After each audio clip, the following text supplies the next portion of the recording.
সম্প্রতি ইরানের president Masoud পেজেশকিয়ানের একটি বক্তব্য আন্তর্জাতিক অঙ্গনে নতুন করে ব্যাপক আলোচনার জন্ম দিয়েছে।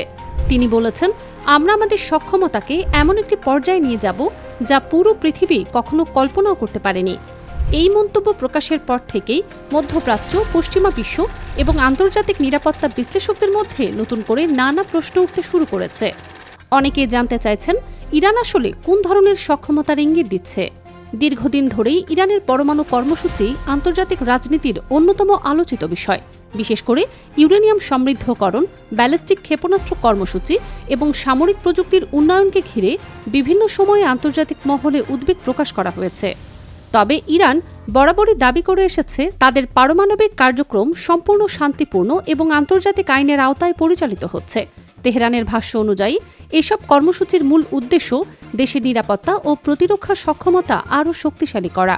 এদিকে সাম্প্রতিক সময়ে বিভিন্ন আন্তর্জাতিক প্রতিবেদনে দাবি করা হয়েছে, ইরান দেশের দক্ষিণাঞ্চলের মরুভূমি এলাকায় নতুন ধরনের একটি ক্ষেপণাস্ত্র পরীক্ষা চালিয়েছে।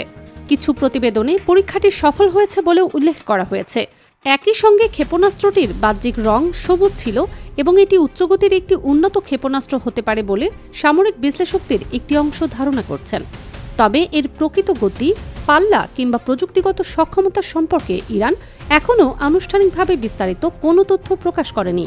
অন্যদিকে বিভিন্ন স্যাটেলাইট চিত্র ও আন্তর্জাতিক প্রতিবেদনে ইরানের একটি সামরিক ঘাঁটির আশেপাশে বড় আকারের ক্ষেপণাস্ত্র বহনকারী যানবাহনের চলাচলে লক্ষ্য করা গেছে। বিশ্লেষকদের একাংশের মতে এগুলো সামরিক মহড়া অথবা নতুন অস্ত্র মোতায়েনের প্রস্তুতির অংশ হতে পারে। যদিও এ বিষয়ে ইরানের পক্ষ থেকে এখনও কোনো আনুষ্ঠানিক ব্যাখ্যা দেয়া হয়নি। এছাড়া সাম্প্রতিক সময়ে প্রকাশিত কিছু ভিডিও ও প্রতিবেদনে এমন একটি ক্ষেপণাস্ত্র ব্যবস্থার কথা উঠে এসেছে যা লক্ষ্যবস্তুর কাছাকাছি পৌঁছে একাধিক সাব মিউনিশনে বিভক্ত হতে পারে। বিভিন্ন সংবাদ মাধ্যম এটিকে ক্লাস্টার ধরনের ওয়্যারহেড বহনকারী ক্ষেপণাস্ত্র হিসেবে উল্লেখ করেছে।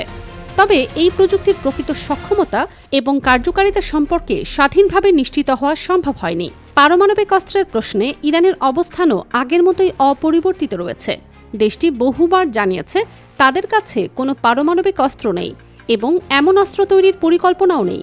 কিন্তু প্রেসিডেন্ট পেজেশকিয়ানের সাম্প্রতিক বক্তব্যের পর নতুন করে প্রশ্ন উঠেছে, তিনি আসলে কোন ধরনের সক্ষমতার কথা বলেছেন। এটি কি উন্নত ক্ষেপণাস্ত্র প্রযুক্তি, নতুন প্রতিরক্ষা ব্যবস্থা, নাকি সম্পূর্ণ ভিন্ন কোনো সামরিক উদ্ভাবন? এ বিষয়ে এখনও কোনো স্পষ্ট তথ্য প্রকাশ করা হয়নি। কিছুদিন আগে Islamic revolutionary guard corps IRGC একটি ভূগর্ভস্থ ক্ষেপণাস্ত্র ঘাঁটির ভিডিও প্রকাশ করে। সেখানে বড় আকারের ব্যালিস্টিক ক্ষেপণাস্ত্র সংরক্ষণের দৃশ্য দেখা যায়। অতীতেও ইরান এমন একাধিক ভূগর্ভস্থ মিসাইল ঘাঁটির ভিডিও প্রকাশ করেছে।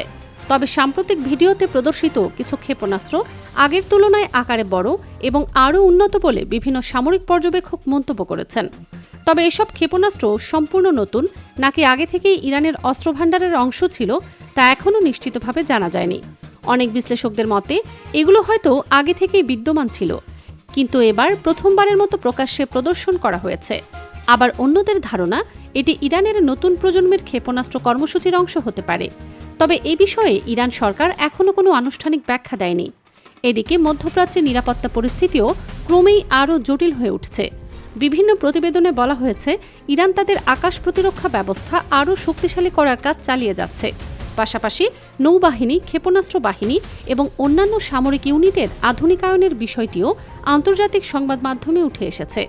যদিও এসব সক্ষমতার প্রকৃত পরিমাণ স্বাধীনভাবে যাচাই করা সবসময় সম্ভব হয় না।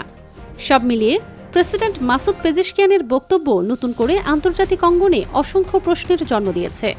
তিনি যে অকল্পনীয় সক্ষমতার কথা বলেছেন সেটি আসলে কি তা এখনও স্পষ্ট নয়।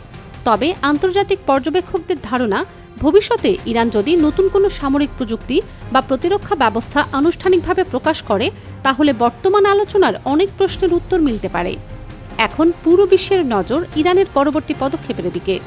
আগামী কয়েক সপ্তাহ বা মাসে দেশটি কী ঘোষণা দেয় এবং কী ধরনের সামরিক সক্ষমতা বিশ্বের সামনে তুলে ধরে, সেটি হয়তো নির্ধারণ করবে মধ্যপ্রাচ্যের নিরাপত্তা পরিস্থিতি আগামী দিনে কোন দিকে মোড় নেবে।